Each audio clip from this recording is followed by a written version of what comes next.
Well, greetings and salutations, everybody. Welcome to my YouTube channel. My name is John Campia, and this is a companion video. What is a companion video? Well, I'm glad that you asked. You see, every day on the John Campia Show, Monday through Friday at 9 a.m., we save time to take live questions. However, we don't always have enough time to get around to all of the live questions that get sent in. So I want to make sure those questions get answered in a video. So I gather up those unused questions, bring them here, and we address them on companion videos. Now, it is Wednesday, February the 27th, and we've got a bunch of questions from this morning's John Campia Show that we didn't have time to get around to, and we're going to get to those right now. So let's dive in. And we're going to start things off here today with a question that came in from Dylan Robinson, or Robbins, who writes, a few days ago, you said a Peele reunion with Key would be great. I think it would be stale/boring. Really? We already had Keanu recently. Save that for TV. Yeah, we had Keanu, but that was like 3 years ago now. That was pushing 3 years ago. And that wasn't very good. I mean, let's be honest. That Keanu movie with them and the cat, not a very good movie. I want a better one. And I think these guys are capable of giving us one. And I would love to see it being directed. And by the way, Jordan Peele didn't direct that. Somebody else directed it. I would love to see them get together, write a comedy together, have Jordan Peele direct it. I think it could be a lot of fun. And hey, look, I'm cool with it being on TV as well. It doesn't have to be a theatrical release film. I'm cool with a TV special if they want to do that. I just miss seeing Key and Peele together. That's all. They're both doing great. I just like seeing them together, so I would like to see that again. All right, next up, Murray Reich writes, which will be gone first, 3D glasses or Blu-ray? Ooh. Well, you know, I hope 3D glasses. I mean, I don't hope for the demise of Blu-ray at all. I don't use Blu-ray, but I know a lot of my friends really like it, so I don't want it to go away. It is going away. But I haven't really seen anything suggesting that we're really close to having glasses not being required for 3D movies in theaters. Now, a lot of people say, well, John, the Nintendo, yeah, that's a very, very different scale, very, very different technology. So I'm going to say, sadly, I think Blu-ray will be gone first. I hope I'm wrong, though. Dylan Robbins follows up and writes, that being said, I really look forward to Twilight Zone. Got a great production crew behind it. Big month for Peele with Us coming out as well. Yeah, man, I am very excited for Us.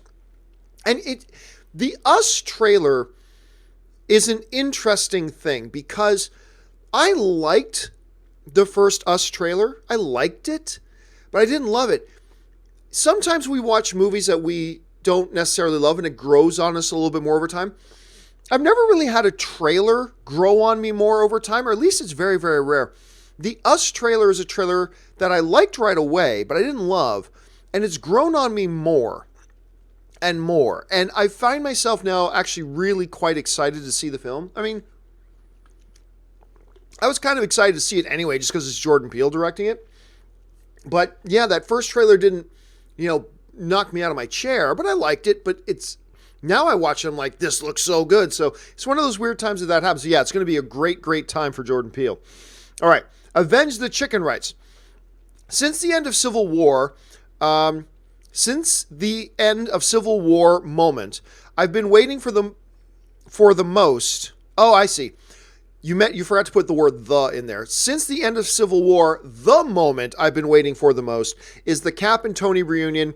Will it happen early in the film or deep into Acts 2 or 3? I can't see it happening in Act 1. I would like to see it happen in Act 1. I hope it happens in Act 1. There's certainly a possibility it happens in Act 1. But I got a feeling that a lot of Act 1 is going to be about getting Tony back. So I've got a feeling, I don't know this, and I'm just guessing. I got a feeling it'll be into Act 2 when it actually happens, but I agree. I've been really looking forward to seeing Tony and Cap get back together again and do what they do. But I just have a feeling that they're not going to resolve Tony being stranded in space in 15 minutes. You know what I mean? I have a feeling we're going to be well into an hour into the film before that gets resolved, and then they move on to the next issue. But I could be wrong about that. I mean, I don't feel any sort of conviction about that, but I agree. I've been looking forward to that moment. Can't wait to see it in Endgame. That's going to be a great moment. All right. Dylan Robbins writes, also, you're advocating for a 3D without glasses. Have you played a 3D? There we go again. Everybody always brings up the Nintendo stuff. Have you played a 3DS? If so, can you see that translating well to a big screen? it's very, very difficult to just imagine technology, especially, that works on one particular scale and only works to a certain degree. The 3DS it works to a degree. But I don't know that works in the type of scale and at the type of distances you're talking about in a movie theater. I think if it could, it would have been developed already. But I think I don't know that translates. I certainly couldn't see myself watching a movie in 3D on a 3DS. It's just, I don't know that technology scales. Now, I'm not a tech expert, but it does seem like it would be problematic. So I don't know that the Nintendo route is the particular path to victory, if you will. I think it works well for its application on its scale, but this would be a horse of a totally different color, to quote Wizard of Oz. So I don't think it would work. Could be wrong, but I don't think it would work. All right. Nicholas Glenn writes, if Captain Marvel is successful, I feel it's because it's sandwiched between Avengers, not because of the Captain Marvel character or Brie Larson. Most people don't even know who Captain Marvel is. Thoughts? Oh, I disagree with you completely. And the facts prove that that's not accurate. Who's Ant-Man? Nobody knew, and it's the most ridiculous sounding name, who Ant-Man is, and yet Ant-Man came out and was successful. A lot of the average movie-going audience has no idea who Doctor Strange is. But that came out, it was successful.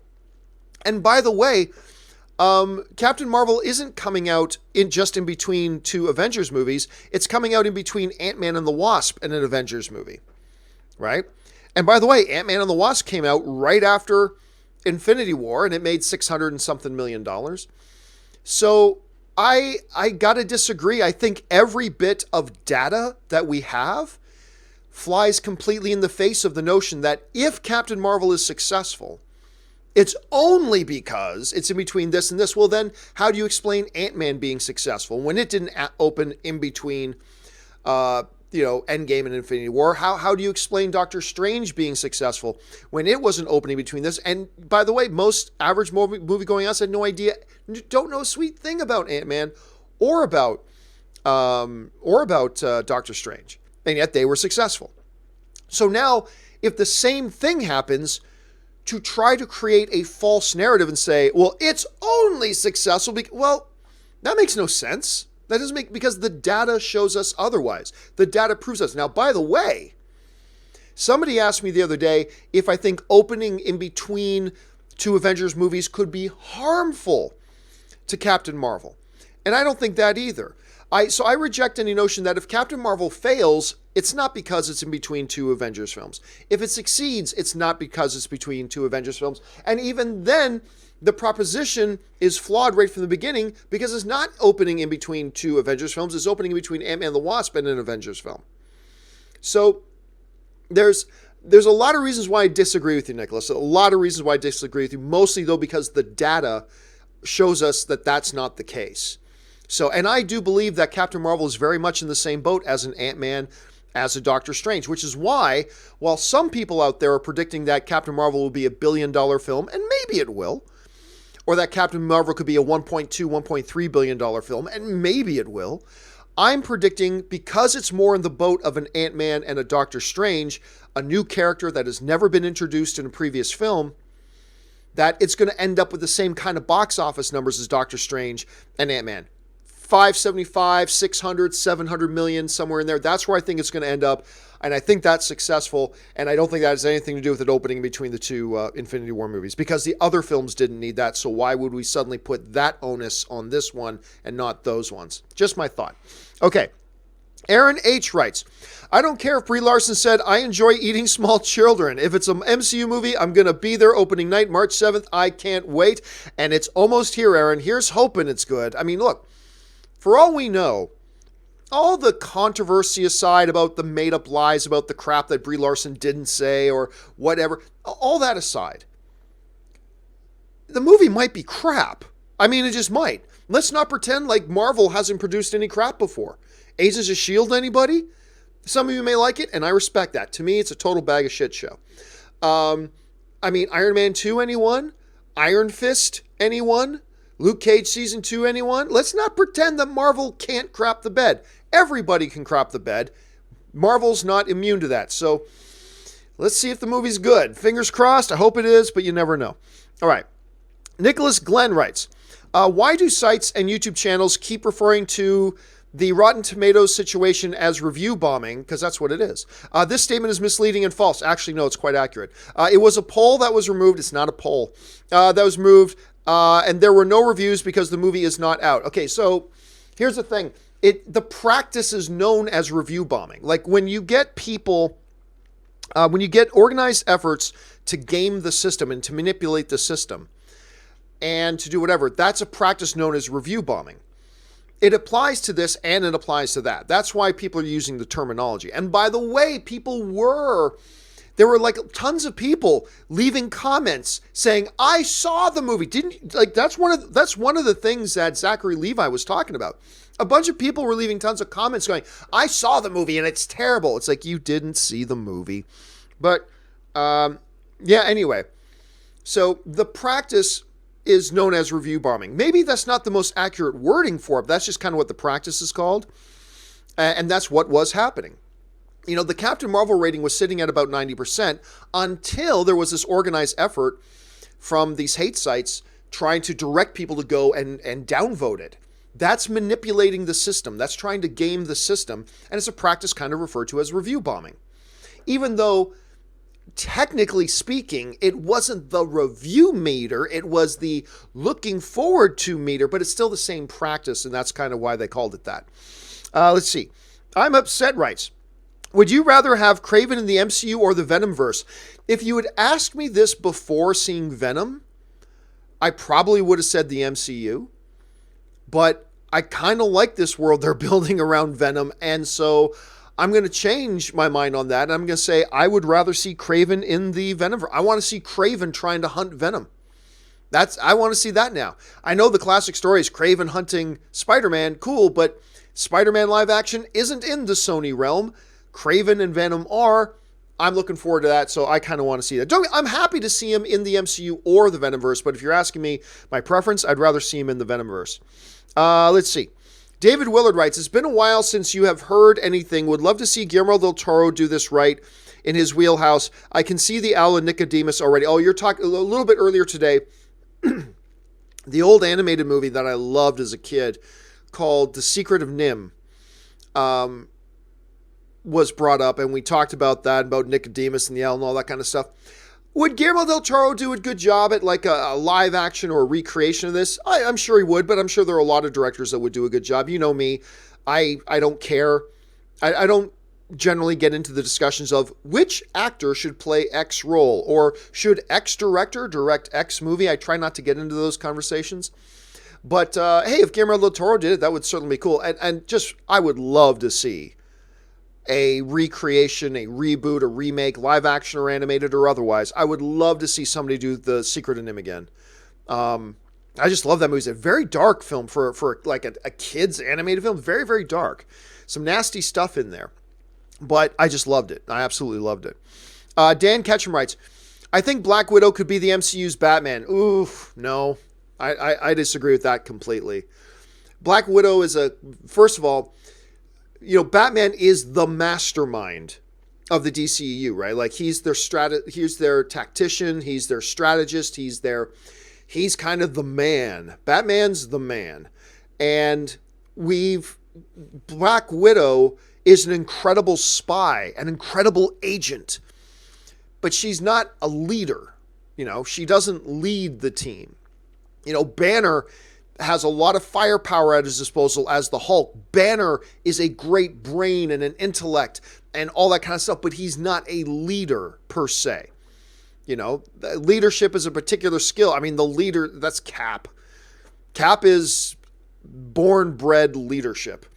And on that level alone, I think the difference between Batman and Black Widow kind of sets it aside. Plus, Black Widow just is a totally different type of character.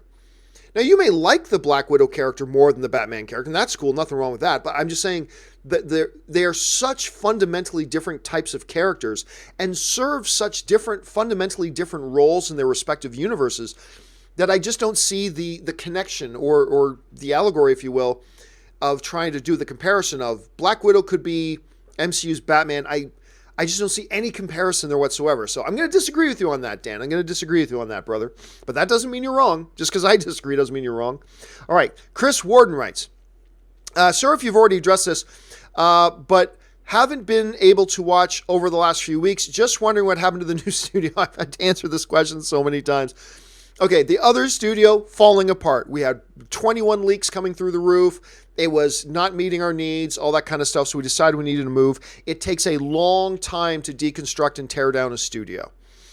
And so for the last number of weeks, I've been doing the John Campus show from here.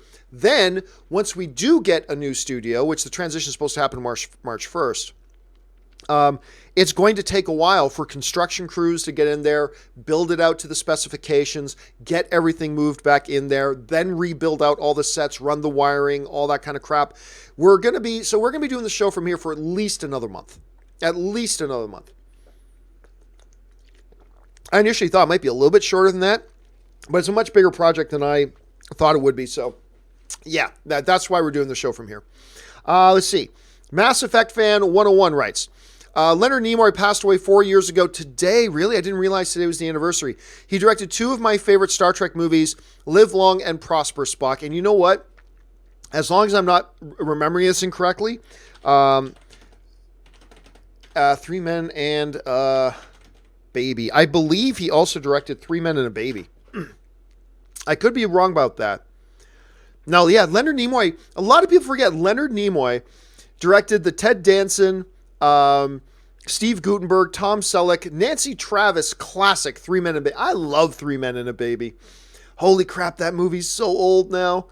10, 20, it's 30 plus years old. Holy crap. Anyway, I love Three Men and a Baby. And a lot of people forget that Leonard Nimoy directed that.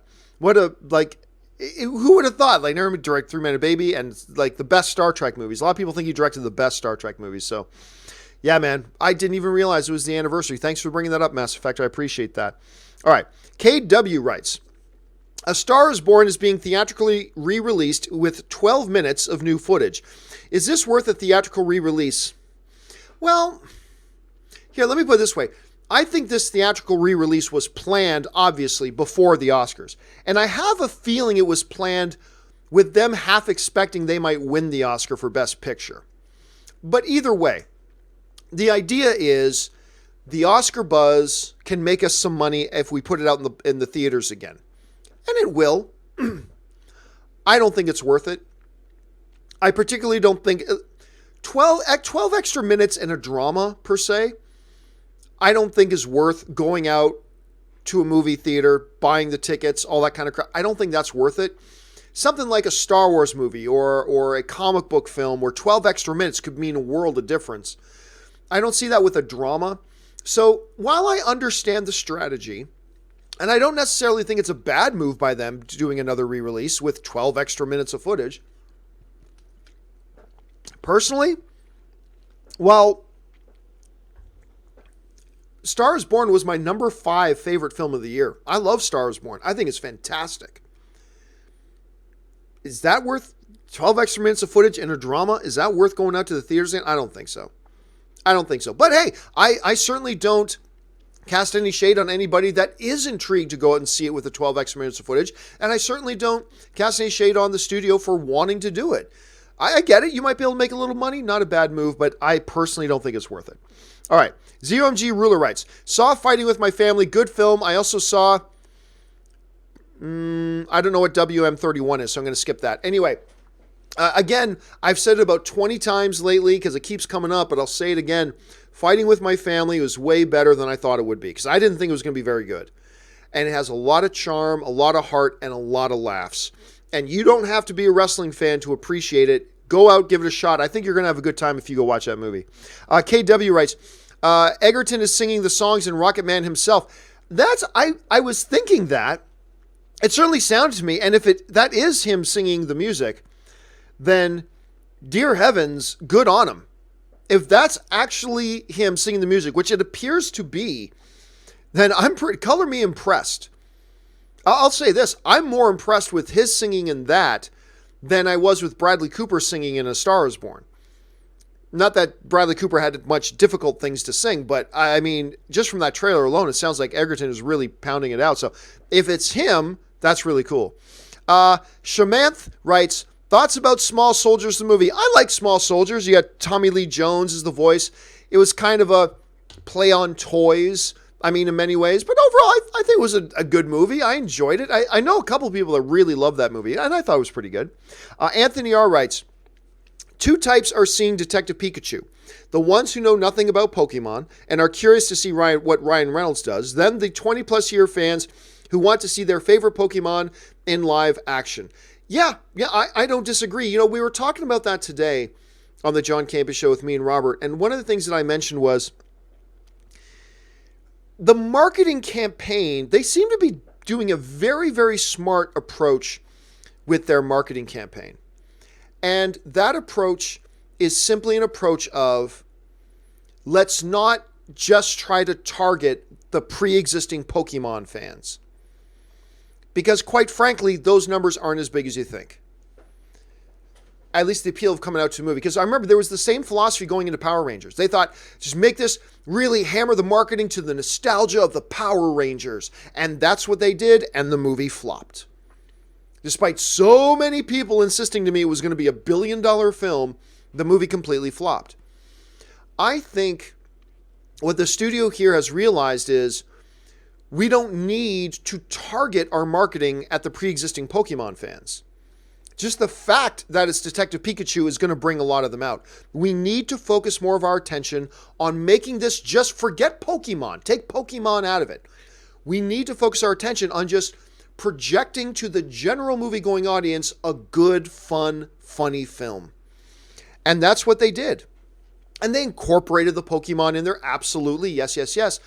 But it doesn't even feel like the ad to a Pokemon movie. It feels like just like an ad to a good, fun movie. And therein lies the genius of this marketing campaign. They throw in a few little things just to appeal to the Pokemon fans, but for the most part, they understood we can't make the same mistake that Power Rangers did. We can't make the mistake of targeting our marketing at the pre-existing fan base, because that's not going to do it. We need to target our marketing at the wider fan base with some elements in there for the hardcore fans, and it's working. It's getting everybody on board. People who don't know the first thing about Pokemon are getting excited about this. And I'll tell you this, if they just did a straight up Pokemon trailer and just try to focus their attention and make it really appeal to hardcore Pokemon fans, you would not be getting the general movie-going audience. You wouldn't. They're handling this masterfully. And I think this movie can be huge. You know, not $200 million opening huge, but like $70, $80 million opening, huge. I think this movie can be big. And the way they're handling the marketing is only going to help them moving forward. All right, let's move on here.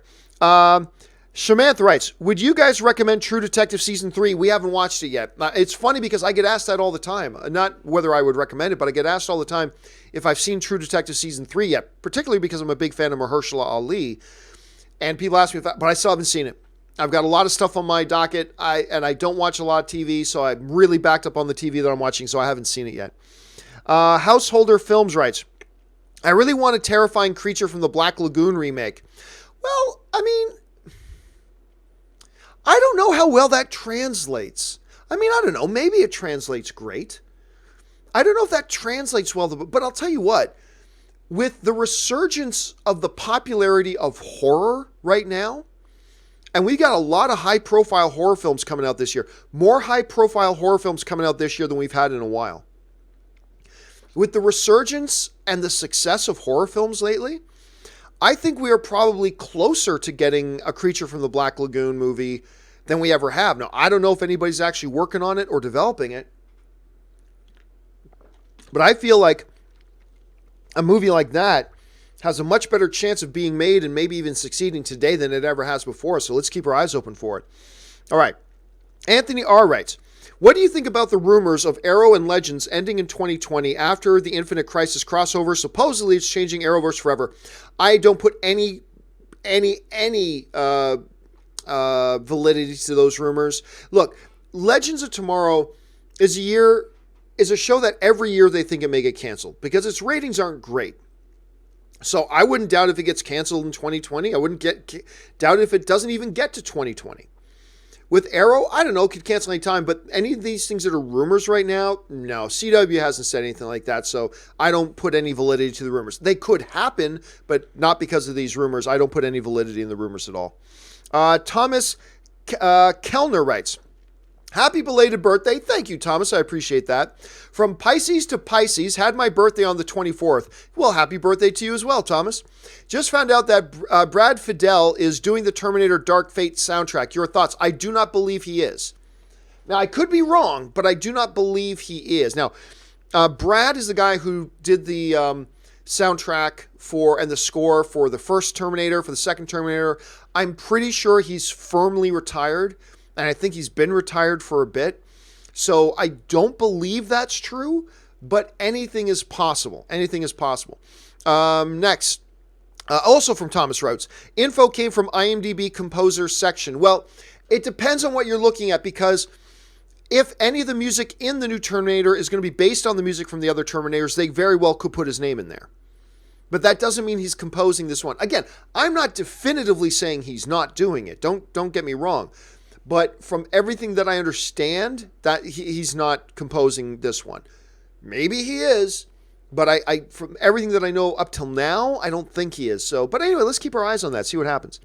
All right, Micah T writes, I've loved Pokemon since I was 5. I'm really hoping Detective Pikachu does well financially so we can hopefully get more movies from this world. I mean, look, I think this movie's going to be pretty big, as long as it's not a bag of crap. Now, the trailers look good, but we've seen lots of trailers to horrible, horrible movies. But all we've got right now is the trailers, and the trailers look pretty damn fun. And I'm looking forward to this movie. And again, I think this thing's going to be pretty big. And you know the magic word in Hollywood is franchise. Every studio wants franchise.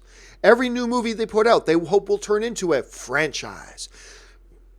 That's what they want. Now, hopefully, it won't take the same turn as the older Pokemon movies that all kind of went. So hopefully that won't happen. But I think they've got a pretty good shot, Micah. I really do. I think they've got a pretty good shot at this. They're doing a great job with the marketing. That's a lot of the battle. And if the movie is good, it could have some legs too. So I'm predicting this thing's going to be big. I really am. All right. Crystal Ashley writes, received my first hot toy in the mail yesterday, Kylo Ren. That's a nice one. Didn't know what hot toys were before listening to your show. Thanks for the recommendation. And yet another reason why the folks at Sideshow and Hot Toys should sponsor the John Campea Show. See? Crystal bought a hot toy, never even heard a hot toy, so we talked about it. Send me free hot toys. Yeah, they should totally sponsor us. I know Rob would love that. That would be great. Hey, congrats. Just be careful, man. Just be careful. Because they're really great and they're cool. The problem is they're real expensive. They're really expensive. And what you don't want to do is get hooked into buying these things. So just be cautious. Follow my example. I have like 4 of them. Don't follow Rob's, who's like scraping together. He's looking under couches for extra change so he can save up for the next hot toy. Like, he's got thousands of these things. Just be careful, because it's a real expensive habit to get into. But that's cool that you got that one. All right. Adam K writes, I love how Lord Miller beat Disney for an Oscar after being fired by them. I wonder if Disney regrets firing them from Solo even more now. No, firing them from Solo was the right move, because they were quite, look, you guys know, all the way back to Cloudy with a Chance of Meatballs, 21 Jump Street, and on. I'm a big Lord Miller fan.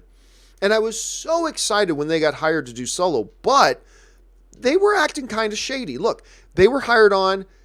Lawrence Kasdan, who wrote The Empire Strikes Back, wrote the script for Solo. They were brought on and agreed to make that movie. And then they went off and started making a totally different movie.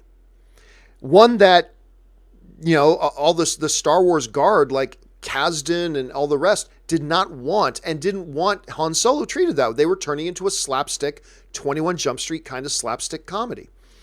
And that is not what anybody wanted. Would I be curious to see that? Yeah, maybe. But the bottom line, regardless, even if the movie would have been great, the bottom line is they signed up knowing the movie. They had all agreed. Lord Miller, Lucasfilm, Kasdan, they came to a vision. This is the movie we're going to make. And they agreed to it. And then they started making something totally different. Frankly, that was poor form on their part. That was poor form on their part. You agree to make a movie. It's not your money. Somebody else is putting up all the money for it. You're getting paid. And then you kind of, in the shadows, kind of make your own version of the movie. And that's just not right. They needed to be removed from the film. I'm still a big fan of theirs. And let's not forget, they didn't direct Spider-Man Into the Spider-Verse. Don't forget that. Lord Miller didn't direct Spider-Man Into the Spider-Verse. A lot of people think they did. They didn't. So I don't think any success they had with Spider-Man or any of the future success they're sure to have moving forward, I don't think any of that makes Disney. I think if anything else, it makes Disney regret even more the fact that they had to fire them. I don't think they hired them for a reason. They wanted them directing solo. But, and you know what? Lord and Miller are both young guys. So they probably learned from that. They probably, it was a learning experience for them, and hopefully it'll make them even better filmmakers moving forward. And I just can't wait to see what they do next. Okay. Dan M. writes, do you have any of your own theories, expectations going into Endgame, or are you going in with no expectations to avoid disappointments, should there be any? I'm going in with no expectations. None. I've been talking a lot lately that as a film fan, what I've been trying to do more and more is not to, and we talked about this a little bit this morning, I've been trying more and more as a film fan to not create these check boxes. Because a lot of us as film, I've done it, we all do it. We're going into a movie we're looking forward to, but we create these mental check boxes that this movie better do this, and it better have this, and it better do this, and it better do this. And I'm finding what happens with a lot of film fans is if a movie doesn't do what they had already decided in their minds what they wanted to have happen, they walk out disappointed, even if the movie's great. And I've just the last year or two, I've been trying to condition myself to not do that. Don't go into a movie with, prerequisites. They better do this, and they better do this, and they better do this. Nah, I'm just going to go in and say, hey, filmmakers, what did you make for us? Just hit me with what you made. And I'll judge it on its own merits, not against what I wanted you to do with the movie. I'm going to judge it on its own merits. And I'm trying more and more to do that. So I think the more I'm doing that, I'm finding I'm enjoying movies even a little bit more. So, I don't know. Your mileage may vary. It's up to your individual preference. But I really don't think we should go in with any expectations, check boxes, whatever. I think you should go in as clean as possible. And I don't mean clean as in don't watch the trailer. I don't mean that. I mean go in as clean as just wipe the slate clean, leave all of our baggage at the door when we go into the theater, and then just go in and watch the movie as the movie and let it wash over us the way the directors made it, without our pre-existing expectations and without our pre-existing check boxes. And I think we're going to enjoy the movies more if we do it that way. Or maybe not. Haskell420 writes, John, the Dark Phoenix poster, look at Mystique again. Is that Rebecca Romaine's Mystique next to her? No, it's not. If so, what does that mean? Hold a second. I should have the graphic here somewhere from this morning's show. Here it is. Give me a second. Okay. No, that is not the graphic at all. Let me try this one. What is happening? Oh, crap. That's what's happening. Hold a second. Delete shot. Delete shot. Whatever. Hold a second. Let me try this again. Okay, here we go. All right. So, here is the poster, all right? You see you see Mystique there. That is not Rebecca Romaine's Mystique beside it. That's a dude. That is the new Nightcrawler. That's Nightcrawler beside her. So no, it is not Rebecca. And therefore, since it is not Rebecca, it doesn't actually mean anything. So no, not Rebecca. It's just simply Nightcrawler. But hey, blue textured skin. I could see where you're going, how that may come up. But no, it's not Rebecca Romaine's Mystique at all. Let's see. Brendan M. writes, hi, y'all. Just watched the Detective Pikachu trailer, and he says, hell. No rating yet. Could they go PG-13? As always, thank you for your amazing work. Oh, I believe it'll be PG-13. Because I don't believe PG-13 will scare a lot of parents away. And they've already, even in some of the humor from the first trailer, is a little suggestive. So, yeah, and you got Ryan Reynolds in there. I believe it's going to be PG-13. But that's not just from the new trailer. That was right from the first trailer. Right from the first trailer, I believe this will be PG-13. And maybe it won't be, but I think it will. And really, I don't think there's any downside to them doing PG-13. All right, let's go on here. The fans, right. I agree with Rob. Han did not deserve to die. Hashtag justice for Han. Wait, he's not talking about Solo? Oh, in that case, hashtag that hand had it coming. Also, I speak for the fans. Damn right, the fans. Damn right. It's funny how that one little debate between me and Robert has turned into this big, massive, worldwide hashtag battle. Justice for Han, hashtag Han had it coming. It's great. I love it. But yes, that's right. It's not so. It's funny because on one of the shows I did a couple days ago, somebody actually wrote in saying, I swear to God, for the longest time, I thought you were talking about Han Solo. When you guys would debate about Justice for Han and whether Han had it coming, I thought you were talking about Han Solo. So a lot of people think that, but no, we're talking about the Han from Fast and the Furious there. Steve Wynyard writes, when Mewtwo is on screen in the Pokemon trailer, Poke fans lose their minds based on the reactions I have seen. Mewtwo is the Magneto of Pokemon. Well, I certainly don't know enough about Pokemon or anything to know who is the Magneto of Pokemon. I know Mewtwo was a character in the very first Pokemon movie in 1999. It was Mew versus Mewtwo. I think that was the subtitle of it. I can't remember. I know nothing about it, though. But yes, as soon as, because I know what Mewtwo is. So when Mewtwo appeared in the trailer, I'm like, oh, okay, there's your shot for all of. Remember I was saying a little while ago that it seems like the marketing is targeted to the general movie-going audience with a few things in there for Pokemon fans. That Mewtwo appearance is your moment for Pokemon fans. That's the appearance that to get all the Pokemon fans, like Anne was laying in bed beside me as we were watching the trailer. And she knows Pokemon, so she's like, woo! Like everybody got all excited, right? So that was the moment for the Pokemon fans right there. And again, I don't know much about the character, so I don't know that he's the Magneto, but I'll take your word for it that he is the Magneto of Pokemon characters, but I can see why I got people excited. All right.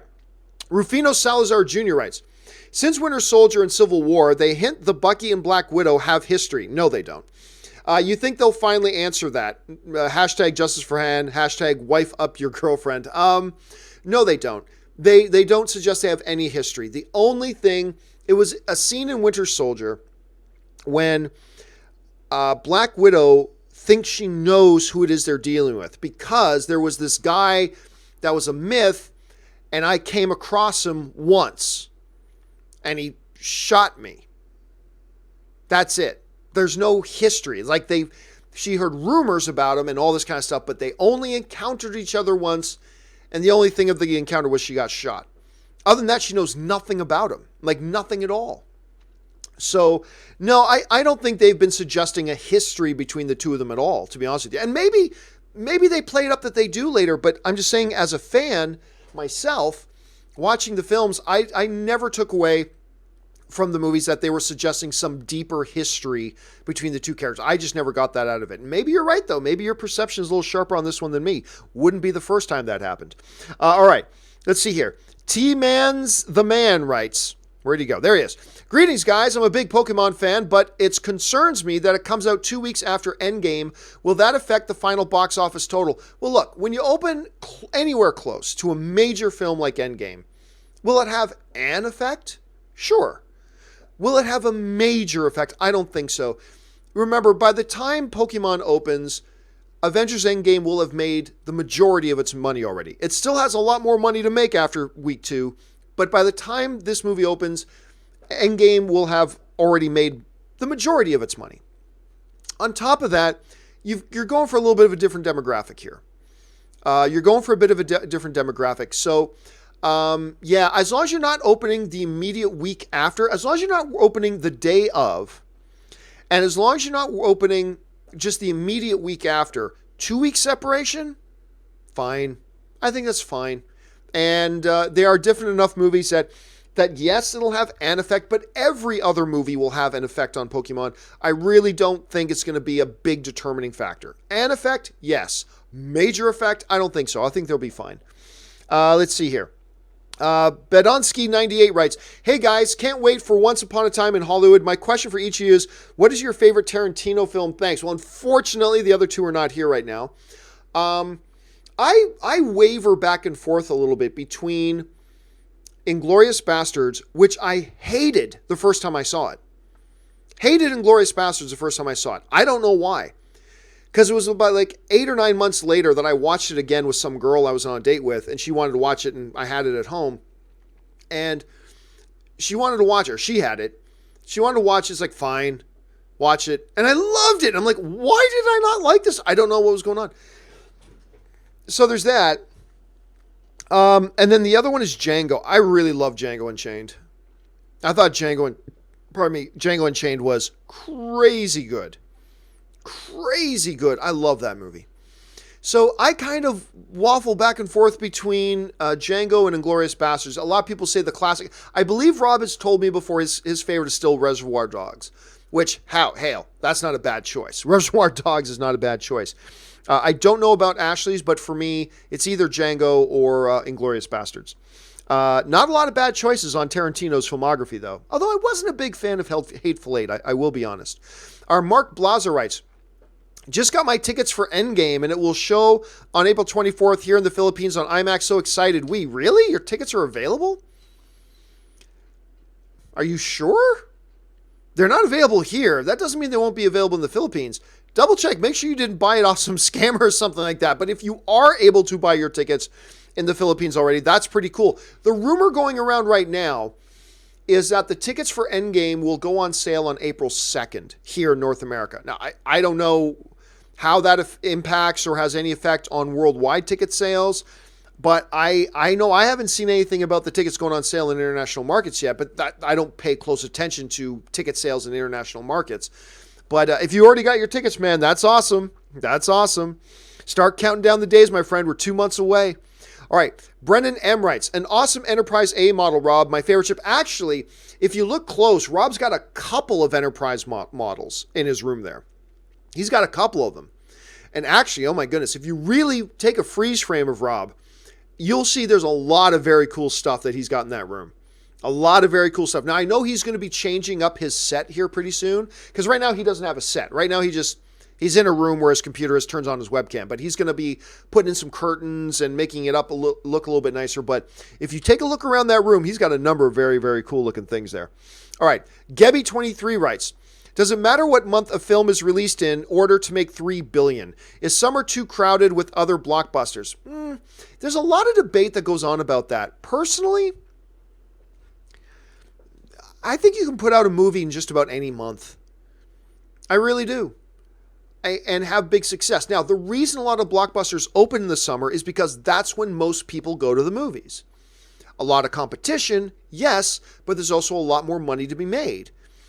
So like it's the old adage, like if you see a place where there's a lot of fishermen, it's probably because there's a lot of fish. And the theory is that compensates for competition because there's more there to be made. There's also an argument to be made that, look, if the movie is great and excellent, it can still have legs. Even with other new movies opening, people will want to go back to see that movie again. So I would suggest it almost doesn't matter, because in every month you got some pros and some cons. Maybe you open in some month, hey, not a lot of people traditionally go to the movies in that month, but hey, there's not a lot of competition. That could compensate for that, and then vice versa when you're talking about summer months, right? I'm personally getting to the belief of, I think you can drop a movie just about any month. The only thing you got to be aware of is what's opening on the same day or 1 week in front of you or 1 week behind you. Outside of that, I think you can I'm starting to believe you can open a movie anytime. Anytime. And then just let it carry itself. If you got the right marketing campaign and a good enough movie, I think you can have that almost any time. But again, there are different people with different opinions on that, so who knows? All right. New Zilloid writes, hey, John, I thought maybe you could make my fiance's birthday a very special one by congratulating her on her birthday. Her name is Christine. Belated. All the best for your birthday, too. Well, thank you so much, New Zilloid. And Happy birthday, Christine. Or is it belated, or was that belated to her, belated to me? But anyway, happy birthday, Christine. I hope you have a great birthday with you and your fiance, and how special of your fiance to send that in. So happy birthday. I hope you have a great one, and you have it in a fabulous month. I hear some very charming, good-looking people have their birthdays in the month of February. So happy birthday, Christine. All right, let's move on here. Lee Edworthy writes, hey, John, Rob, Ashley, hope you're having an awesome day.